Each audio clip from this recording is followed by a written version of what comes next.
Riddle me this, mother lecker. This problem is adapted from the Tesla test in Argentina, and I thank Pedro for suggesting it. Every day at 7 a.m. Pedro walks from home to school.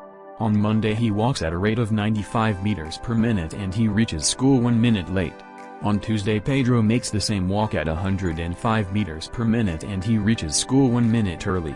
Then on Wednesday Pedro walks at some rate and he reaches school exactly on time. There are two parts to this question. First, what time did Pedro reach the school on Wednesday, and second, what speed did he walk on Wednesday?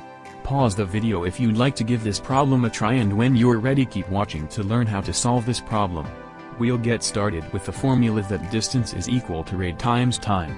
This is usually abbreviated d is equal to r times t. On Monday Pedro walks at a rate of 95 meters per minute and reaches 1 minute late, so the distance is equal to the rate of 95 multiplied by the time of t plus 1. We have a similar equation for Tuesday. Here the rate is equal to 105 and the time is equal to t minus 1 because he's 1 minute early. Now we focus on the system of two equations. We'll distribute the rates and then we'll solve by subtracting the second equation from the first. This eliminates the variable d. We get 0 is equal to 10 tons minus 200. We then solve for t. We add 200 to both sides and then divide by 10. So t is equal to 20, and we're dealing with minutes, so t is equal to 20 minutes. Since Pedro starts every day at 7 a.m. that means on Wednesday he reaches at 7:20 a.m. That's part 1. Now on Wednesday he goes at some speed and reaches on time. What was his speed? We will go back to the equation for Monday and substitute in for the time. We then solve for the distance d as 95 times 21, and that will be equal to 1995.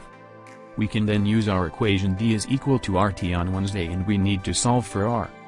So 1995 is equal to r times 20. We then solve for r, which will be 1995 over 20, and we get the answer of 99.75, and that will be meters per minute. So here are the two answers. Pedro reaches at 7:20 a.m. and he goes at a speed of 99.75 meters per minute. It's a pretty fun problem. Did you figure it out? Riddle me this, mother lecker.